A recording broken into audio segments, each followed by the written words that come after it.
Vamos a cantar todos juntos. Sí. Vamos a cantar todos juntos. Bueno es alabar al Señor.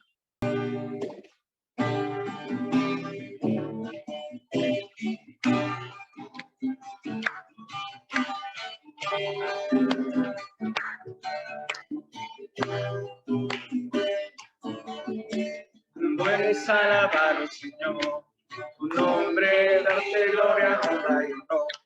Por siempre bueno es alabarte, Jesús, y gozarme en tu poder. Bueno es alabar al Señor, tu nombre, darte gloria, honra y honor. Por siempre bueno es alabarte, Jesús, y gozarme en tu poder.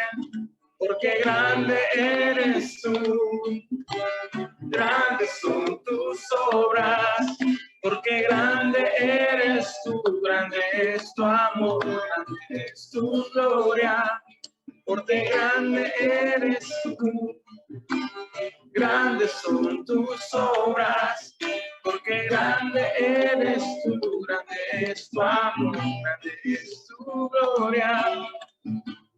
Alabar al Señor, tu nombre darte gloria, por siempre bueno es alabarte, Jesús, y gozarme en tu poder. Bueno es alabar al Señor, tu nombre darte gloria, honra y honor. Por siempre bueno es alabarte, Jesús, y gozarme en tu poder. Porque grande eres tú, grandes son tus obras, porque grande eres tú, grande es tu amor, grande es tu gloria, porque grande eres tú, grandes son tus obras, porque grande eres tú, grande es tu amor, grande es tu gloria, porque grande eres tú, grandes son tus obras, porque grande eres tú, grande es tu amor, grande es tu gloria. Puedes alabarte, Señor. Así es.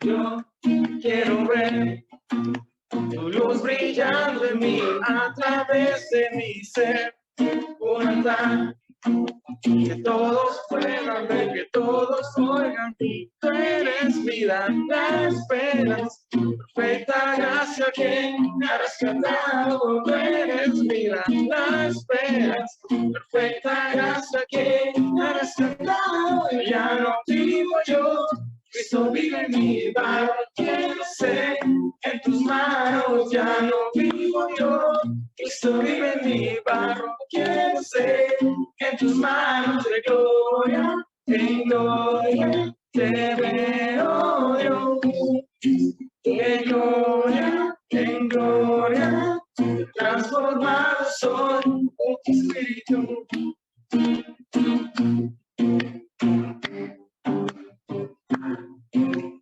Yo quiero ver tu luz brillando en mí a través de mi ser, un altar que todos puedan ver, que todos oigan que tú eres vida, la esperanza, perfecta gracia que me ha rescatado, tú eres vida, la esperanza, perfecta gracia que me ha rescatado, ya no vivo yo, Cristo vive en mi barro, quiero ser en tus manos, ya no vivo yo, Cristo vive en mi barro, quiero ser en tus manos de gloria, en gloria te veo Dios, de gloria en gloria, transformados son por tu espíritu.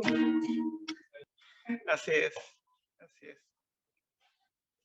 Ahora sí, qué bueno es poder cantar todos juntos al Señor.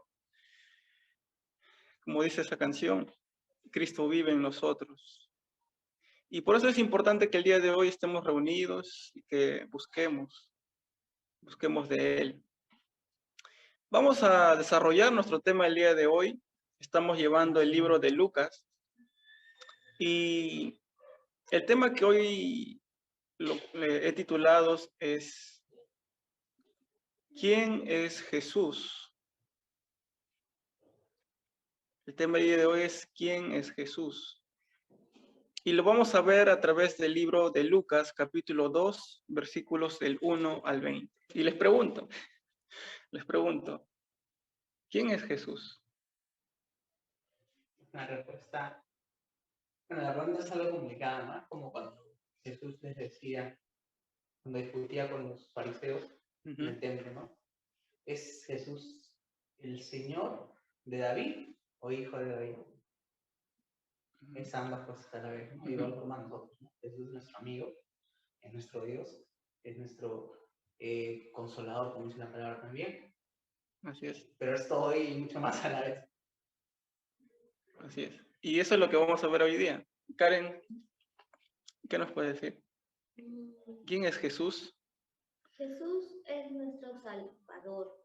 Yo lo identifico más como Salvador, porque sin Él no tendríamos nada. O sea, sin Él estaríamos ahorita ya destinados a una muerte eterna. O sea, si Él no nos hubiera salvado. Entonces Él es en realidad la persona quien en verdad nos ama, ¿no? Que mostró su amor, ¿no? Él mostró su amor para con nosotros, en que siendo pecadores, Él murió por nosotros. Yo, por ejemplo, he puesto aquí de diferentes perspectivas. Claro, nosotros definimos a Jesús como nuestro Salvador, como nuestro Señor, como nuestro todo, pero no todas las personas piensan lo mismo. Hay otras personas que piensan que Jesús solamente fue un hombre, que Jesús fue solamente un profeta, que Jesús fue un ángel, o una ilusión, o un fantasma. Y hay otros que dicen que Jesús era un hereje. Y el día de hoy vamos a ver la importancia a través de este capítulo y de estos versículos, de por qué es importante el nacimiento de Jesús. Cómo es que la vida de nuestro Señor Jesucristo hizo que el mundo cambiara. Tan importante fue que hubo una división de antes de Cristo y después de Cristo. Es como, por ejemplo, en estos tiempos, ¿no? Para tomar una referencia, hay veces cuando no nos acordamos bien la fecha, ahora decimos, ¿eso pasó antes de la pandemia o después de la pandemia? De la misma manera sucedió en aquel momento. El nacimiento del Señor Jesús fue el punto más importante dentro de toda la historia. Y el día de hoy vamos a ver exactamente el nacimiento de Jesús, pero vamos a ver además también las profecías que se cumplió a través de su vida. Y cómo es que vamos a descubrir también cómo es Jesús. Y vamos a ver si realmente las diferentes pensamientos o formas de ver a Jesús son válidas o no. Vamos entonces al libro de Lucas capítulo 2 y vamos a leer los versículos del 1 al 20. Dice así: Aconteció que en aquellos días se promulgó un edicto de parte de Augusto César, que todo el mundo fuese empadronado. Este primer censo se hizo siendo Cirenio gobernador de Siria. E iban todos a ser empadronados, cada uno a su ciudad, y José subió de Galilea a la ciudad de Nazaret, a Judea, a la ciudad de David, que se llama Belén, por cuanto era la casa de la familia de David, para ser empadronado con María su mujer, desposada con él, la cual estaba encinta. Y aconteció que estando ellos allí, se cumplieron los días de su alumbramiento, y dio a luz a su hijo primogénito y lo envolvió en pañales y lo acostó en un pesebre porque no había lugar para ellos en el mesón. Había pastores en la misma región que velaban y guardaban las vigilias de la noche sobre su rebaño. Y he aquí se les presentó un ángel del Señor, y la gloria del Señor los rodeó de resplandor, y tuvieron gran temor. Pero el ángel les dijo: no temas, porque he aquí doy nuevas de gran gozo, que será para todo el pueblo, que os ha nacido hoy en la ciudad de David un Salvador, que es Cristo el Señor. Esto os servirá de señal.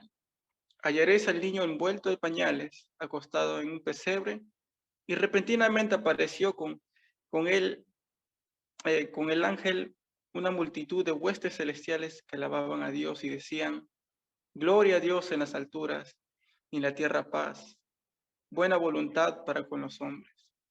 Sucedió cuando los ángeles se fueron de ellos al cielo, los pastores se dijeron unos a otros: pasemos pues hasta Belén y veamos esto que ha sucedido y que el Señor nos ha manifestado.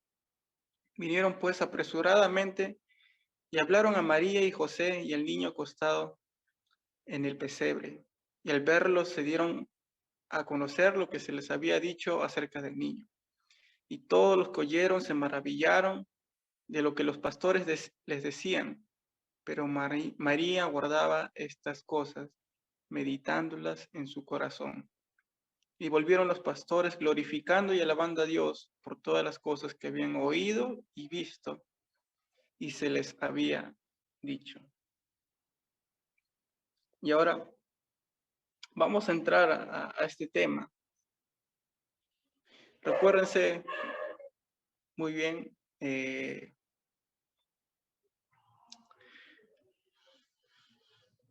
nacimiento de Jesús fue un hecho muy importante. Y yo quiero que lean, justamente como nos decía nuestro texto, dice que iba a nacer en Judá, en la tierra de David. ¿Y cómo podemos comprobar esto? Dice, vayamos a Miqueas capítulo 5, versículo 2. Miqueas.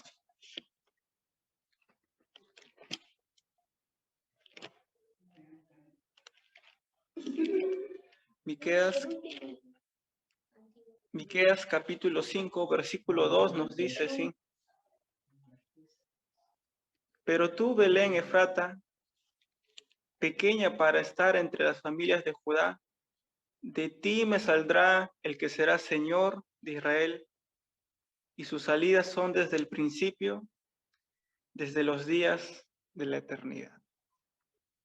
Este versículo que está aquí en Miqueas 5:2 es una profecía que se cumplió en Jesús.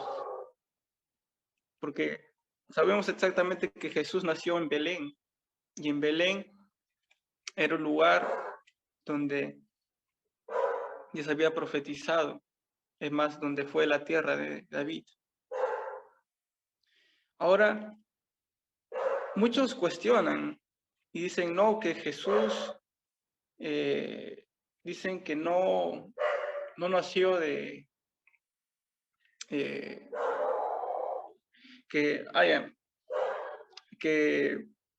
muchos dicen que María había sido infiel a José y que ese había sido, Jesús era el resultado. O sea, el judaísmo llegó a tal punto que como no creían que Jesús era el Hijo de Dios, comenzaron a inventar estas historias. Por ejemplo, ¿qué nos dice Isaías 7:14? ¿De dónde iba a venir? ¿De dónde iba a salir Jesús? Isaías 7:14.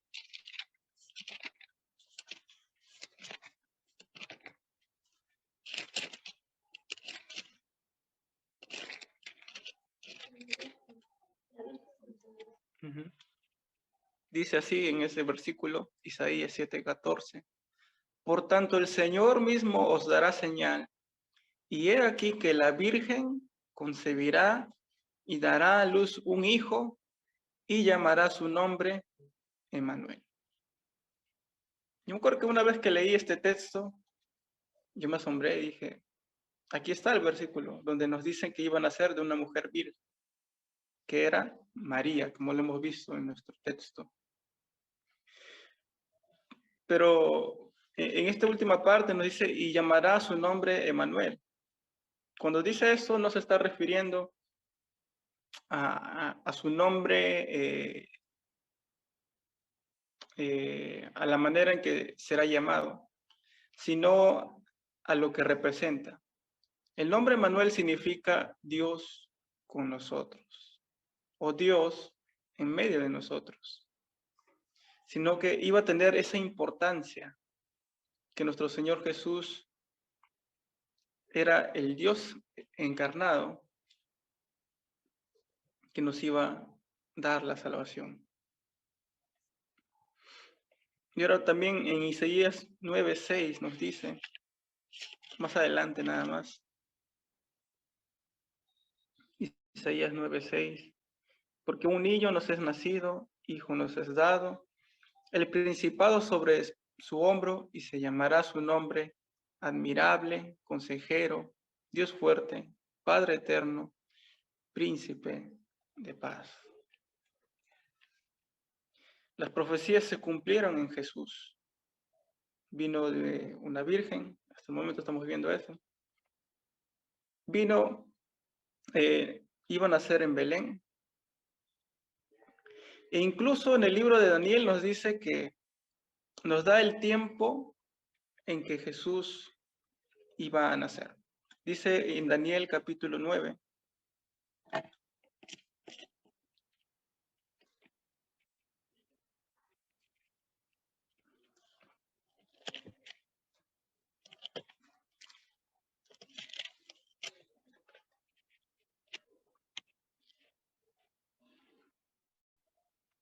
Daniel capítulo 9, versículo 25. Daniel capítulo 9, versículo 25.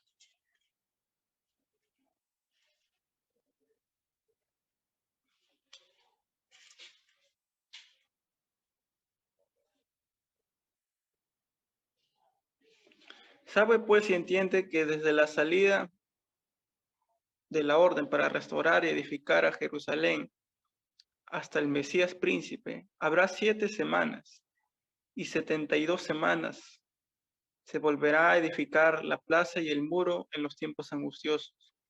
Y después de las 72 semanas se quitará la vida del Mesías, mas no por sí, y el pueblo de un príncipe ha de venir, destruirá la ciudad y el santuario, y su fin será con inundación, y hasta el fin de la guerra durarán las devastaciones.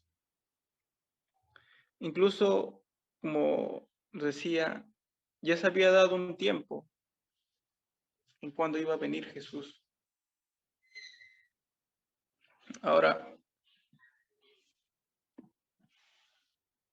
por ejemplo, en el Islam, en otras religiones, también reconocen a Jesús, pero lo toman como Jesús, como un hombre, Jesús como un profeta, Jesús como un ángel. Por ejemplo, algunos mormones lo toman a Jesús como un ángel. En el Islam lo toman a Jesús como un profeta, pero no lo reconocen como hijo de Dios. Así es también. En el judaísmo dicen que Jesús era un hereje, que se ponía en nombre de Dios. Entonces vamos a leer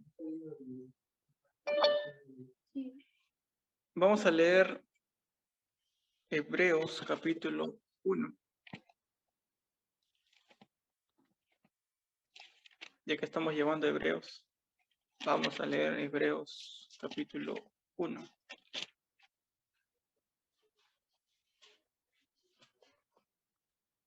Hebreos capítulo 1.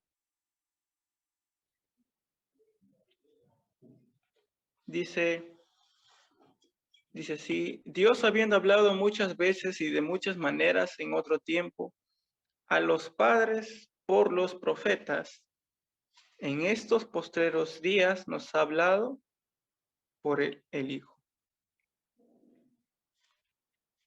Y sabemos que Dios habló y usó a los profetas para dar ese mensaje. Pero ahora, en este nuevo pacto, nosotros, por medio de Jesús, podemos acercarnos. Por medio de Jesús, nuestro Señor, hoy tenemos la oportunidad de ir a Él.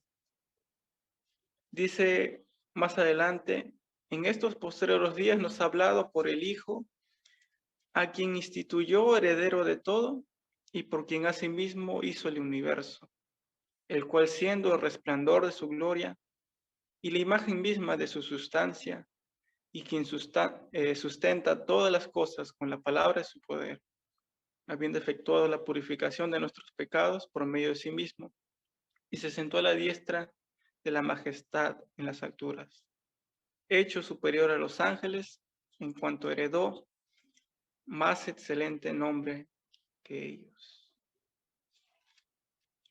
Entonces, aquí vemos que Jesús es incluso superior a los ángeles, es superior a los hombres,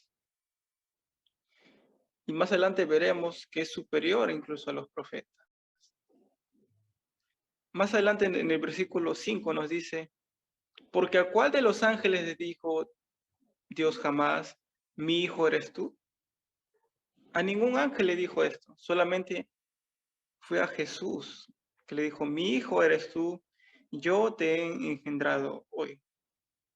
Y ahora ahí quiero hacer una pausa porque hay veces, si no leemos bien el texto, no lo vamos a entender. Ahí leemos la palabra engendrado, pero ese término se usa de otra forma, como que te he dado a conocer, porque cuando un niño nace, es como que sale el alumbramiento, ¿no?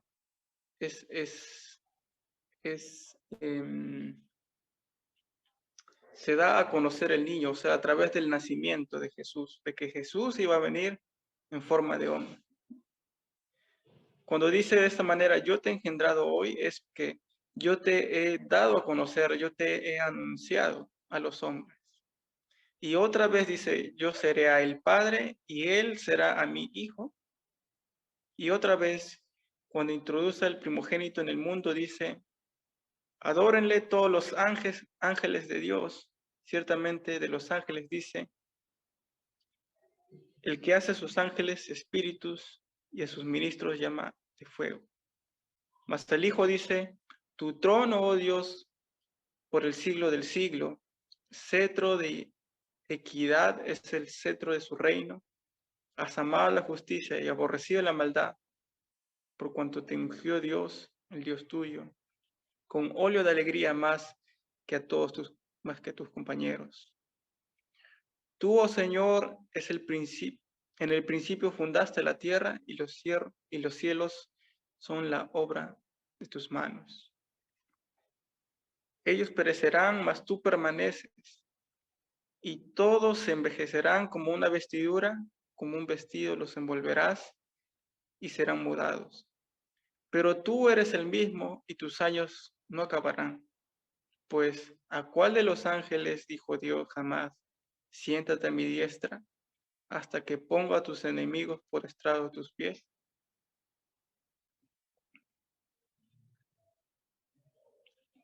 Entonces, aquí ya hemos visto, y aquí está la respuesta, porque había esa duda de que Jesús era un ángel. Los mormones dicen eso el día de hoy. Y se sustentan en que en que interpretan mal este texto. Pero Jesús es superior a los ángeles. Ahora, también nos dice en Deuteronomio 18, ¿qué más es Jesús?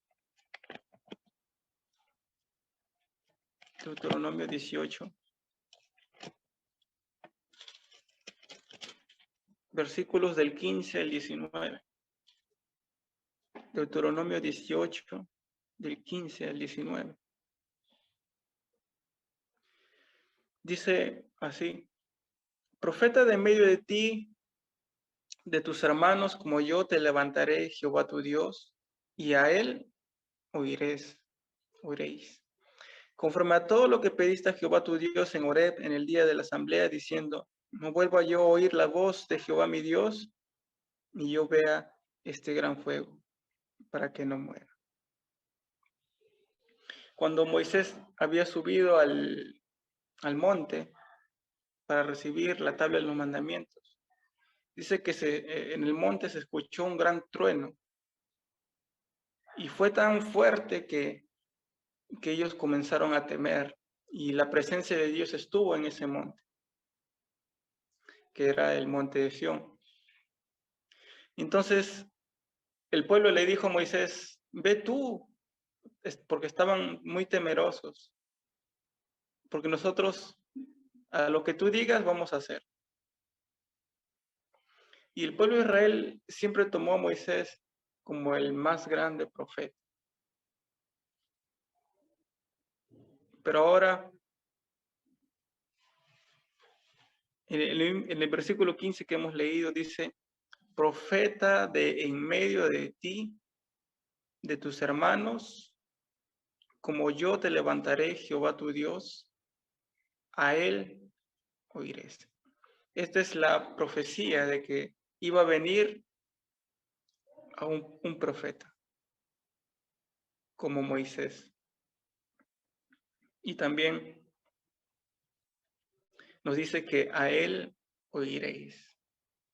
Y no sé si se recuerdan eso, ese término, a él oiréis. Y eso está en el Nuevo Testamento, en Mateo 17, cuando Jesús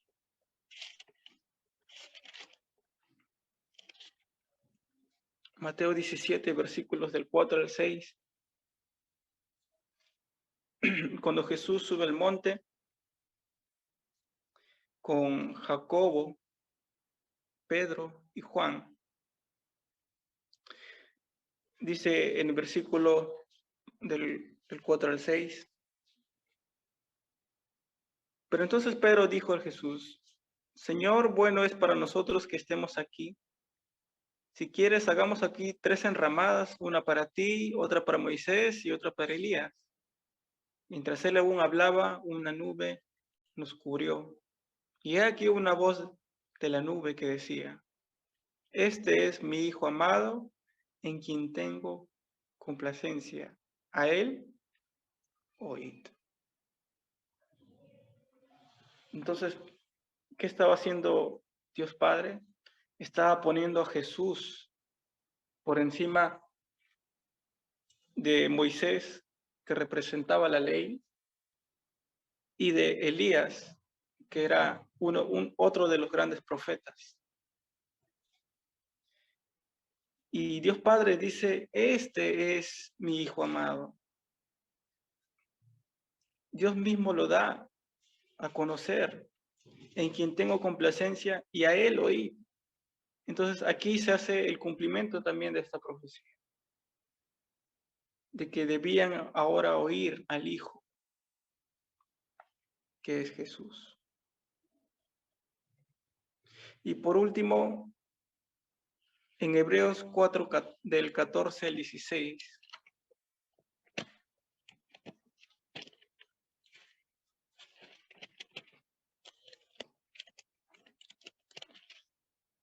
del 14 al 16. Aquí vemos a Jesús como el gran sumo sacerdote. Dice Hebreos 4, del 14 al 16, por tanto, teniendo un gran sumo sacerdote que traspasó los cielos, Jesús, el Hijo de Dios, retengamos nuestra profesión, porque no tenemos un sumo sacerdote que no pueda compadecerse de nuestras debilidades, sino uno que fue tentado en todo, según nuestra semejanza, pero sin pecado. Acerquémonos pues confiadamente al trono de la gracia para alcanzar misericordia y hallar gracia para el oportuno socorro. ¿Cuál era la labor del profeta? Era de recibir el mensaje y dar el mensaje. ¿Cuál era la labor de un sacerdote? Era de interceder por el pueblo de Dios. Entonces,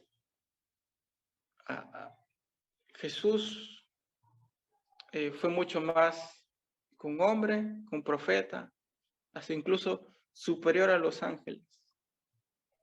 Jesús es el Hijo de Dios que vino para rescatarnos, vino para limpiarnos de nuestros pecados, vino para quitar esa división de pecado que el hombre tenía con Dios, para abrirnos las puertas de entrada a Dios, para que podamos recurrir a Él en misericordia y en gracia cuando pasemos,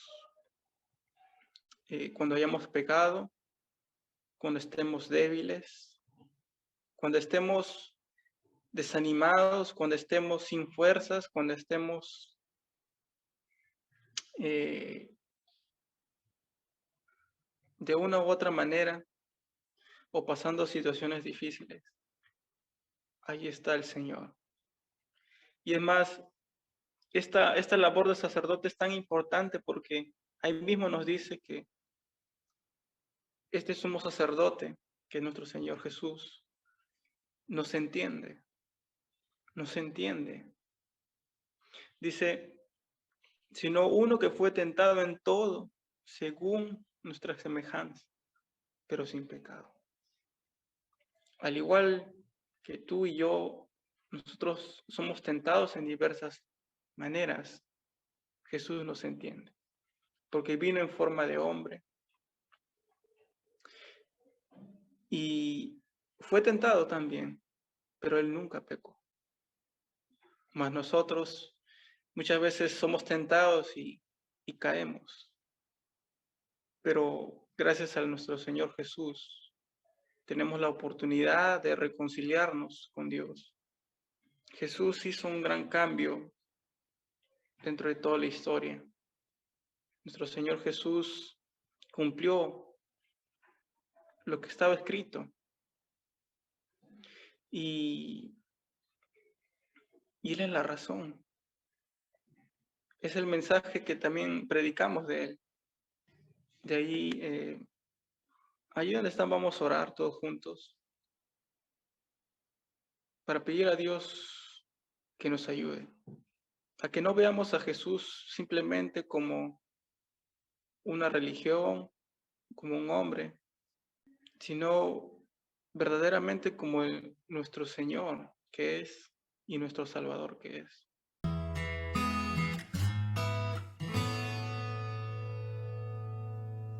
Tú no sabes